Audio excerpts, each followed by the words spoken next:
Hey everyone, this is GKCS. This is a different kind of live stream that we are doing. This is the first time that I've actually connected to my external camera here. And today we are going to be talking about the story of InterviewReady, what happened in the past 12 months, and why I think it was a good decision to leave my full-time software engineering role to pursue InterviewReady, to start with InterviewReady. So we will be starting in 2 minutes. Basically, I'm waiting for everyone to join now. And if you have any questions or if you have any doubts on what's going to happen in this talk, then this is the right time to ask. Apart from that, I'll just set some ground rules for what's going to happen right now. It's difficult to look at the chat and also look over here. So what I'm doing is I've just turned on subscribers for chat. So if you're a subscriber, you can post in the chat. Otherwise, no. Okay. The other thing is it's also contained every 30 seconds. So once you send a message, the next message that you can send is after 30 seconds. There's a gap. There's a cooldown period. Okay. That also helps stop spam. And in general, if you want to, let's say, support the channel, if you want to, there's a lot of things like super chat or stickers and stuff like that. I personally am not a huge fan because I don't see the value. Like, you guys pay that money, a lot of it goes to YouTube, some of it comes to me, and then of course the rest of it is taxed also. So instead, what you can do if you really want to support the channel and you like system design, or if you like software engineering in general, just head to InterviewReady and you can buy the product or not buy the product. Whatever is your decision is okay, but don't waste it on a super like or something like that. Like, what's that? Yeah. Okay, we are getting messages already, but yeah, I'll wait for one more minute. I'll just look at the messages. If there's something interesting, then we'll take it. Otherwise, we'll just start with the video. Okay. Tony Stark, is PayPal accepted? Okay, this is something that we'll be talking about while talking about the story. PayPal used to be accepted. Right now, it's just Stripe for international payments, and it is Razorpay for Indian payments. And short answer is that PayPal has a lot of regulations which include people coming to your house and checking whether you're the real person or not. And during COVID, that became a bit of an issue for me personally because I was a bit scared. And the other thing is that the fees that they charge is exorbitant. Now, trust me, it's not just the fees because of which I said no to PayPal. It's primarily COVID, but now I think COVID is, even in India, it's controlled really well. So I should probably just ask PayPal, hey, come to my place, verify my address, and then we can start with PayPal. For now, it's not started. That's the short answer. But we had it earlier.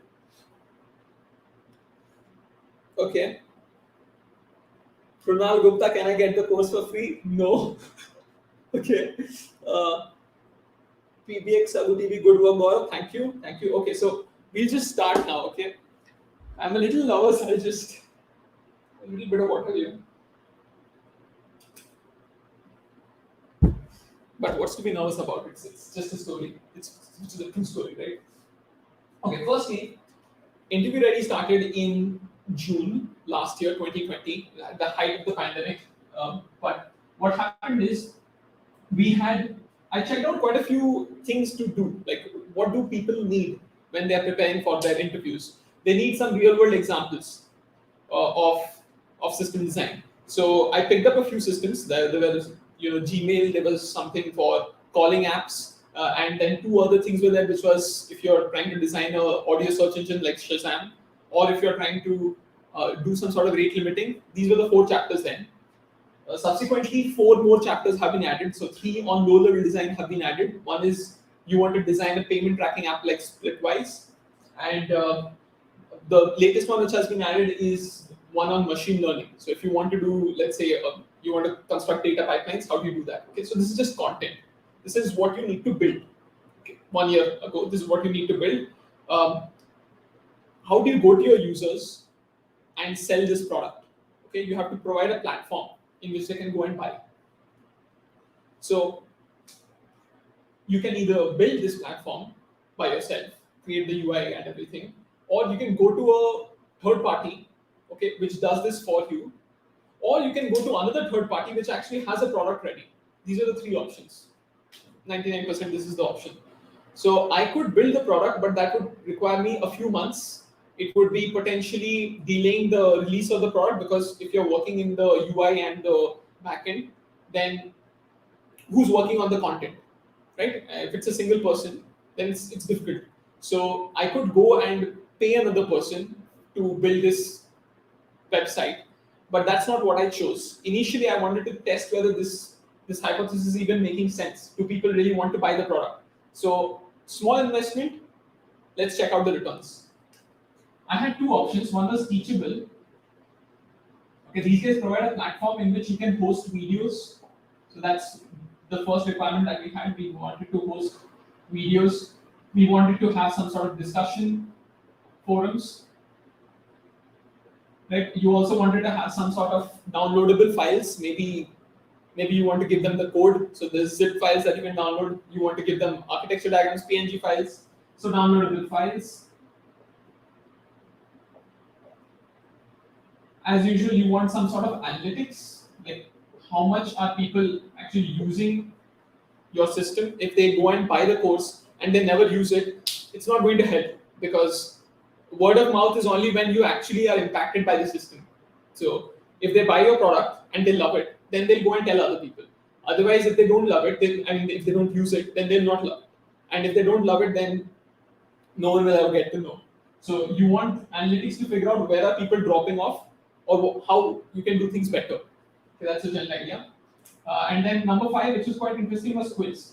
Okay, I didn't even know about quiz, but this is one of those cases where looking at the platform, you decide on your product. Okay, your product sort of fixes itself with the platform. So I had Teachable as one option, and I had Thinkific as another option. Okay, I'll tell you why I'm laughing, because okay, these are the 5 requirements. All of them are taken care of by both vendors. I went for Thinkific because researching on YouTube and everything, I thought that this is a really good idea. Okay, and it's very similar to Teachable. I don't really know exactly why I went for Thinkific. It's probably because the reviews were slightly better, and the YouTubers were saying that this is slightly better. So I went for that. And what does it give us? It gives us all this stuff. But if you look at the diagram of what it's doing, is something like this. Here's a big box of all these features. This box is Thinkific. Okay, and when your users come, they just hit this box. That's the architecture. Thinkific is a platform which does all this stuff for you. Of course, you are making the videos. Of course, you're setting up the discussions. The files are being uploaded by you. But once it is done, it is done. The course is being hosted someplace. Thinkific is a Canadian company which is taking money from you every month, and things are happening. Okay, so this is a very simple architecture. Of course, you don't have any doubts till this point, but still give me 1 minute. I'll just have a look at the chat in case there's any interesting question. Shivang Saxena is asking, do we need any corporate experience before starting a startup? No, not really. I don't think so. Some rounded experience is helpful. I had no experience on finance and all these things, or accounts. So my CA had to explain a lot of things to me. She's very patient, and most of my team is actually really patient with me when they're explaining things. So that's one benefit.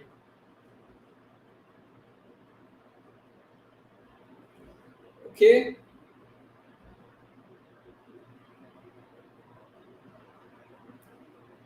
Right. So let's continue. This is very simple. Thinkific does all this stuff for us, and we are happy. As a content creator, I just need to create content and upload it over here, and people consume it as and when required.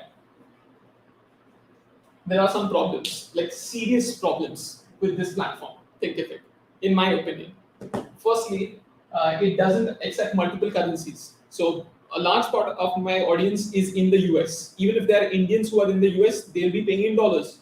So they want to pay in dollars, and then what happens? Well, you have to choose just one currency. So that is, most of my audience pays in rupees. but I also want to cater to the audience which wants to pay in dollars or in pounds or in any kind of currency that they want to pay. But Thinkific doesn't have that. So that was one huge bottleneck. You release the course and then you realize that so many people are having issues. It's something that breaks your heart. Okay, so one major drawback with this platform is that you have just one currency. Okay, I'm not saying Thinkific is a bad platform. I'm saying the reasons why we got out of it, and these are the kind of problems that you will face in any startup. Right? If you go for a third-party solution, they'll not sit down and think about what you want. They'll just build a product which is general, and then you have to figure out how you're going to use this product for all of your requirements. The second thing, is that the security in Thinkific was a joke. Anyone can watch all the videos. You just right-click, view page source, and then you take the proxy URL and you download it. That's what the security was like in Thinkific. Yeah, that needed to be fixed too. Like I had this on high priority read, but what do you do about it, right? There's really not much you can do if the video platform is so poor. Apart from that, the discussion forums were not so great. The UI was not good, but that is manageable. Downloadable files was perfectly fine. Analytics was pretty okay. Not as detailed as YouTube analytics, but still like okay. And then you had quiz, which I really liked. Like this is one thing which they have thought through well. But everything else was a mess pretty much. The currency is a mess. Registrations are okay, but one thing which is overall really bad, right, is the UI. Now I don't blame Thinkific for the UI. And I don't blame Thinkific in general. I'm saying this as an entrepreneur, as a person who's created a product. How do you get out of problems? So UI was a huge problem because most of our users look at the website for the first time on their cell phone. And if it sucks, then they won't buy it. They won't buy the product. Who will trust a product which does not have a responsive page? No one. Why would you pay money for that? So the UI was something really big. Currency is interesting because if they cannot pay in US dollars, they start thinking about this website as maybe a very localized website, maybe only Indians buy this course, or there's something shady about it. Why is it not accepting US currencies or international currencies? So that is a problem. The third thing was that if you integrated PayPal, which I did as a currency, PayPal accepted only Indian currencies. Stripe accepted international currencies also and converted it. PayPal just accepted Indian ones. So most of the people would come forward and say that I want to use PayPal and I'm in the US, what do I do? So a lot of the time was being spent in support. Okay. That's the weird thing about having a bad platform. If you have a bad platform, the side effect is that your support time goes up and people don't trust the website. So this is how it started. Okay, so I'll just take 1 minute now again to look at any questions. But you can see that there's a ton of problems, and you can probably in the chat tell me if you can figure out some solutions.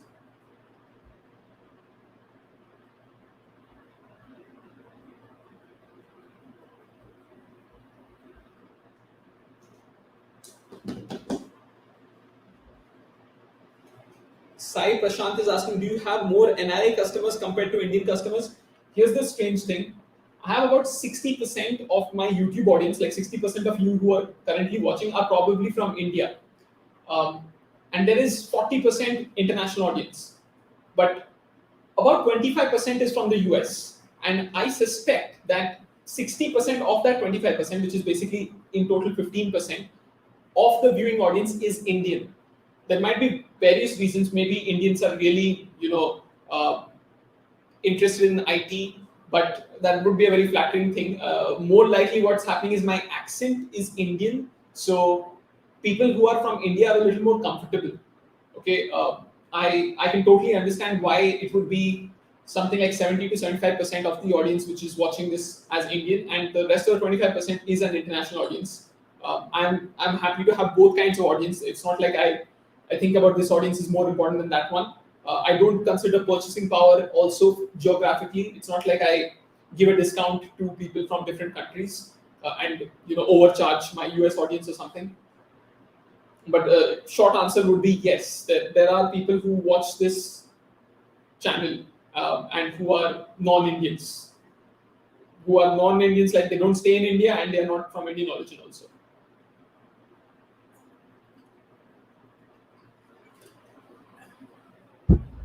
These pauses are just excuses for me to drink some water so that I remember what happened.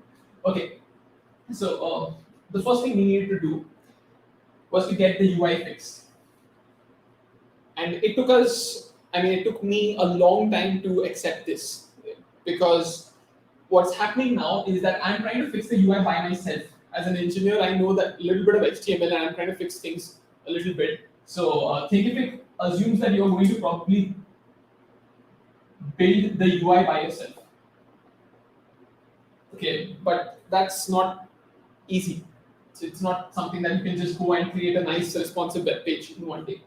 So finally, in March, okay, so from June to March, there was a period of suffering. In March, we hired our first employee, okay, Adam Pacheco, and with the team of 2 now, we were able to make the decision that yes, we need to hire another person who's a full stack engineer. Okay, why go for a full stack engineer? Why can't I do the back end and they can do the front end bit? Well, because I had little confidence in my abilities, honestly speaking. Firstly, there's so much time that it was being taken up by support and by creating more content that I did not have any faith in myself creating a backend which was stable and which would be, in continuous contact with this full stack engineer. Like, could I perform at that level? I don't think so. So instead, we got one full stack engineer who built the entire UI for us and who also built the backend initially. Okay, so this was done and it was awesome. Like, we were super impressed. What happened is not that they built the hosting videos, discussion forums, everything. They instead started with something really simple. You have this system, you have users, disconnect them, and just do one thing. Send a request to a registration service, okay, profile service you can call it. And once the user is registered in your system, accept a payment. So you build a payment service also. This payment service is connected to Razorpay and is connected to Stripe. Okay, so there's 2 options that every user gets.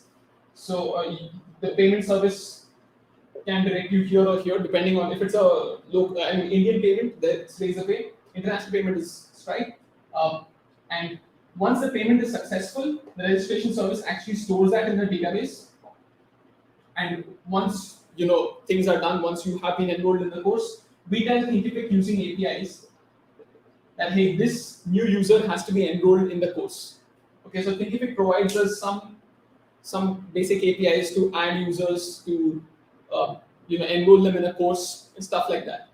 So that happened, and 90% of the problems went away in one day, because 90% of the problems were currency and to some extent security also. Security, I don't know in Thinkific how good it was, but over here at least we could ask you to verify your email address. We could do a lot of things, and the website looked a little more clean. So in general, we saw that people are able to copy the videos a little lesser. That's what we experienced. Okay, but still, security was still a big issue. What if you press a right click? That is still a big issue. The hosting videos was still a problem, and we decided to take away all of the responsibilities from Thinkific. Just get rid of this entire system and build microservices which do all this stuff. And that is a decision.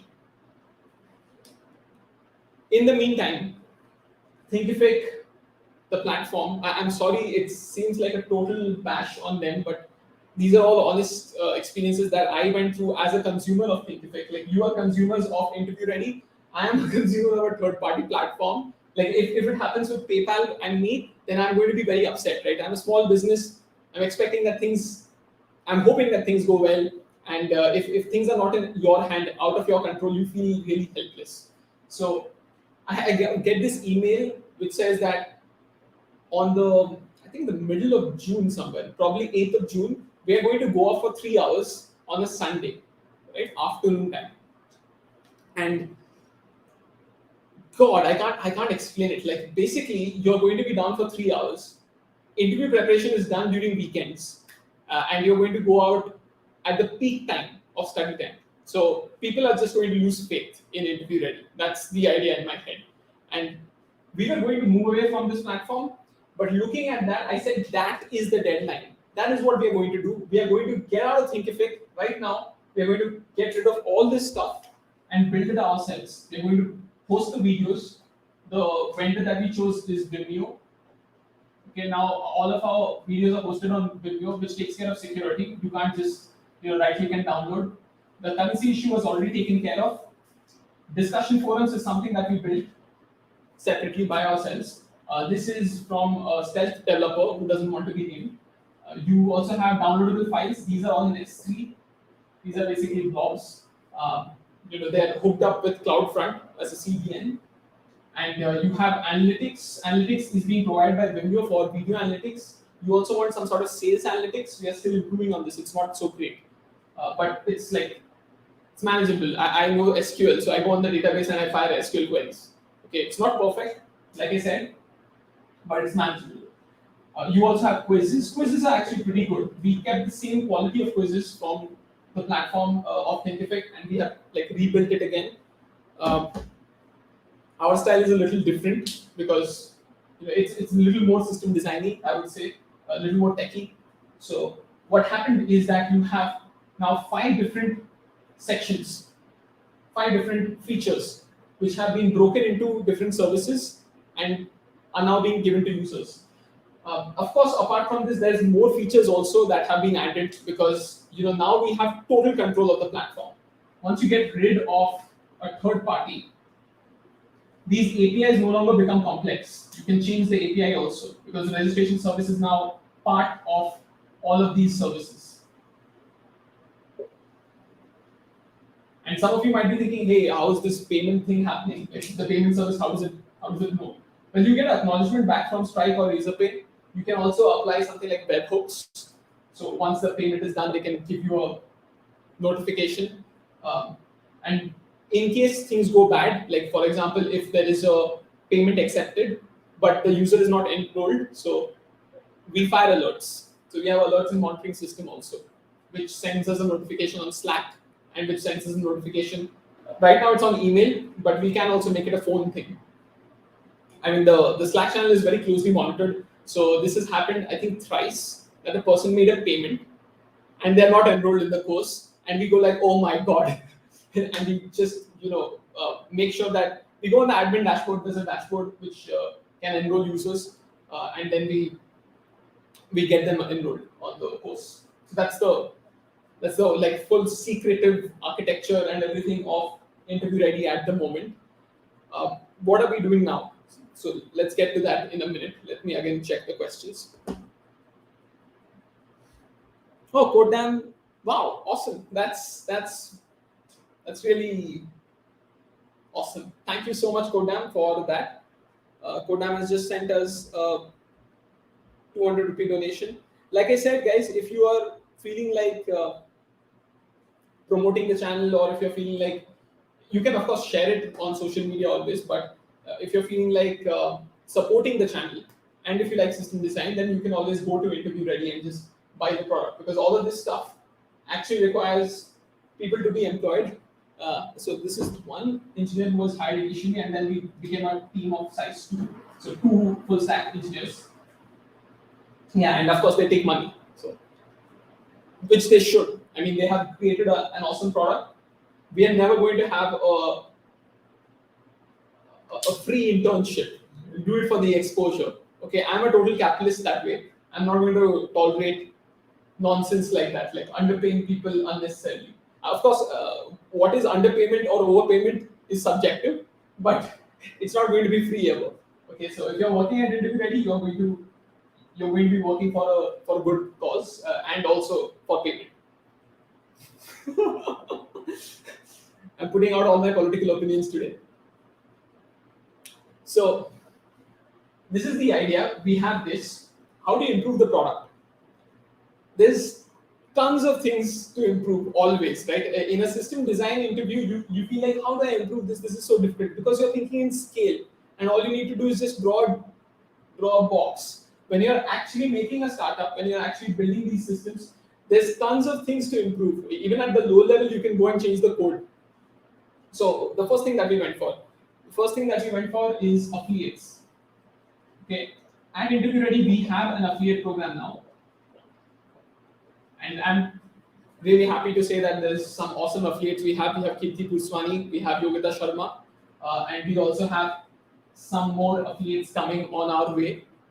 Let's see how much this helps. Affiliates are people who promote the course, and if the course is sold, then they have a coupon code or they have some sort of cookie that they attach to the link, and using that we can tell that, hey, this sale has been made by this affiliate. So they have connected us to a user. Okay, so it's a win-win situation where the user is happy that they bought this course, and you are happy that of course they bought the course. So, and the affiliate gets a commission. So all three parties are happy. That's the general idea. It's really useful if you are a YouTuber and who has contacts all around YouTube. Okay, so I try to use all my contacts on YouTube for affiliates because why not? It's an awesome product, and why won't I promote it? So this requires a dashboard where people can actually observe what their sales are like. So any affiliate who joins us can watch the number of sales that are happening. They can, get a custom coupon for themselves and stuff. And apart from this, we also had to get the cookies corrected. So on the front end, if someone clicks on this link, that cookie has to be stored in their browser. Then they click on the link, basically they come on our website says, oh wow, you came with the question mark affiliate thing. So you came from an awesome source, we are going to pay them now. In fact, if you know about one of my good friends who recently got into Google, he had actually used the course. He was one of the beta users. Even before the course was launched in 2020, he had been checking out the course and he was giving me suggestions. So that's Jignesh Jain. And recently he got into Google, and he was one of the first affiliates. He was the beta affiliate also. So he was the first guy who got paid, right? And it's a very simple process. Basically, it's not hi-fi or anything. There's no auto transfer. It's me who sits down and does a bank transfer at the end of the month for now. So we are trying to improve on this bit also. Okay. What else? What are the other things that we are improving on? Well, we are also doing something called mock interviews. That's where we are heading, but that's still some distance away, and there's a lot of exciting stuff. So I shouldn't probably talk too much about it. But yeah, in short, we are building a mock interview platform, which apart from the course is going to add a lot of value to people who want to take interviews of each other. Mind you that this is going to be a free platform. So anyone can come to InterviewReady and take mock interviews of each other. And we have a lot of thought behind how do we make this scale. How do people come and they don't get their time wasted? Because if you come on the platform and you schedule 1 hour of your time sometime in the future, you want a person to match with you so that you get that interview practice. So we've been thinking about this for a while. That's the next thing. If you're interested in, let's say, working at InterviewReady, you can always just go to the LinkedIn page and just follow it. So you get updates. Anytime we have an opening, and we are having lots of openings which keep coming up. So anytime we have an opening, we'll definitely contact you. Cool. I think that's it. Yeah, I think that's all there is. It's a pretty simple system. Initially, we had nothing in our control. Then we took away the most critical component, which is registration and payments, which took away like 90% of the headache of support. We fixed the UI, which was a big deal. With this, we were a stable product, but we also wanted to move away from a platform which we didn't trust anymore. So that required some dev effort. Gave us a lot of, uh, what is the word here? Control. Yes, we could also extend the system now because we were no longer dependent on a third-party app. So now that we can actually extend the system, we are feeling really comfortable trying different features, trying to go for different things. And this is a really good time to, take a step back and look at what's going on at InterviewReady.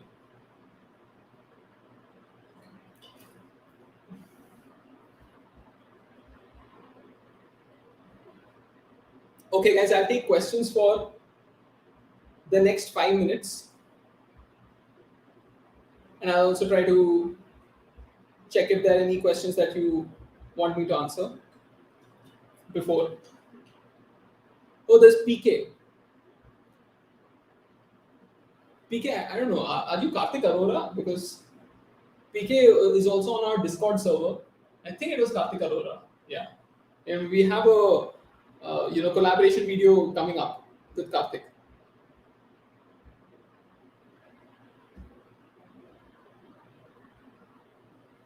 Jatin Bansal, this is really interesting. What you have mentioned is maybe you could launch your new platform as a service since there are multiple customers facing the same problem.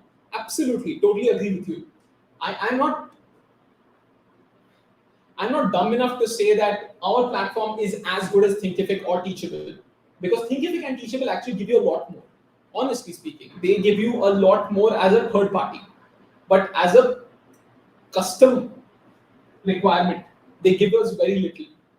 Okay, so for us to build a new platform is actually cheaper than paying them. And also, like, cheaper is one very important thing, but even more important is that we get total control and we can extend the platform when we have full control of the code. Okay, why is making this open source, or why is making this, let's say, a platform not so sensible right now? Because it's not as customized as I would like it. One very famous YouTuber and LinkedIn influencer actually came to me and said that you have built this platform. I would like to use it. Why don't you give me some access keys or something? And I told him honestly that that's a good idea, but right now we are not at that phase where we can open up the platform for other people to use. The dashboard is a little customized according to us. There's still some quirky things that only I know and Aaron knows. So it's not as extendable as we would like it to be. But if we see that this is a potential product, of course we are going to open source, or we are going to sell the platform also as a service.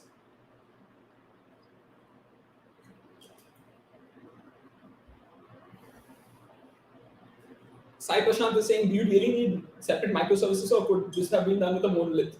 Your thoughts on that? I mean, you don't need microservices that much. I don't. There are certain services that we have which are running in parallel, but effectively they are a monolith. And why do I say that? Because they connect to the same database. And you might think that's crazy, but I mean, isn't a microservices can connect to the same database, right? They just have to hit different tables. No, if you have a look at the definition of microservices, they have different databases, and they take care of individual components. Or you have a database for profile, you have a database for something else, and then you can scale out those databases. So technically, we are not a microservice architecture. We are more like a decoupled-ish architecture. It's as startup-ish as it can get.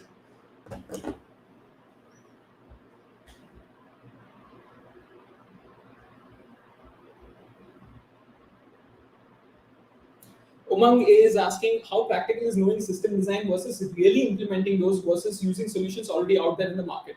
This is a trade-off that you'll always see. System design or whatever, like you want to create the product by yourself, it's going to cost you money. For example, if you want to create an email sender, okay, as simple as that. It's a known solution. You have MailChimp, just do it. It's expensive. Maybe you don't want to do it, okay, but what is the alternative? If you take too much time to hire a new person who's going to build this dashboard for you, you're missing out on customers. You're missing out on money. So that's a dumb thing to do. Instead, take the MailChimp subscription for a few months. In the meantime, find a developer who can actually build this dashboard for you. Once the dashboard is done, then you can use it. Okay, with any business, when you have a problem, you want to solve the problem, but you don't want to get paralyzed while you're trying to solve the problem. So today I bought the MailChimp subscription again, and now I can send emails as much as I like. I see different companies, $100 million companies, always sending mails like, here's a nice master class or whatever. Like, it must be good, but I think we can definitely connect to users more easily, more clear. I shouldn't say this before actually starting, but the idea is that without mailing, we don't even have communications. We cannot speak to you. I have to come on YouTube, or I have to go on Instagram, or I have to go to some place. Instead, if you have bought the course, the least thing that I can do is send you a mail from time to time saying that, hey, a new chapter has been added. Please come over here. You paid for this, so definitely you should be using it. You should get the full value. So we are working on it. Sorry, looking at this, you might be going like, what the hell? There's so many things to improve. But trust me, with any company, if you go in a large company, of course, it's very obvious because you have a huge team. In a small company also, it's very obvious because, their problems are even bigger, so to speak. So we are trying to fix these problems, and we have been fixing them really well for the past 6 months. Step by step, we are improving the product. You can see that the UI has changed. You can see that it is more stable. You can see that we have a larger team which is working. We have 2 video editors, Arpit and Mohit, who are really good at editing. So they are helping the content creation side. We have 2 full stack engineers, Kunal and Rajat, who are working on the website and also on the backend. We have a product manager / growth hacker, Aaron, and we also have accounts, legal, stuff like that, plus me. So for a long time, actually, like I said, I was not very comfortable deploying code on InterviewReady, but now I am. I can deploy and I can make changes. The affiliate dashboard is something that I changed a little bit, and I feel much more confident now. So if there's an emergency deploy to be done, I'm there. Maximum control is what you want in your own business. Okay, guys, final 3 minutes.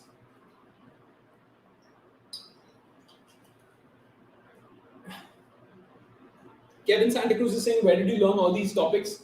I'm not entirely sure if you mean system design or you mean this. Where did we learn all this stuff? Well, can't help it much, right? You're otherwise going to die or die out as a business. Yeah. So one interesting thing is I used to consider sales and marketing like, okay, as a YouTuber, I learned a lot. I realized that sales and marketing is super important. And now I'm even more convinced that if you have a great product, if you have awesome content, it's not enough. It's like having a book, you write it and you just keep it on the side and you say the publisher will take care of it. It's awesome content, it's going to sell itself. Not really. You have to go to the right people and tell them, hey, is this what you're looking for? And you have to also ask them, what are you looking for, so that you can change the product according to them. At the end of the day, the customer is the most important person because they are paying you money for this and they deserve a good product. So that means that your content has to keep on improving and your sales also has to keep on improving. You have to tell them that, yeah, this does this for you. And if it doesn't, then okay, say sorry, take a step back, improve it, and then come back. Or in some cases, there is a section of the audience which is never going to find your content very useful. For example, if you have, let's say, you have a level 9 or level 8 engineer at Google. Okay, do you think they are going to be learning about load balancers now? No chance. Even for revision, they'll know better than L3 engineer will know. So 20 years experience, 25 years experience, they don't need this system design course. So are you going to go and try to sell it to them? It's a waste of their time, it's a waste of your time. So instead, you choose a section of the audience which is right for us.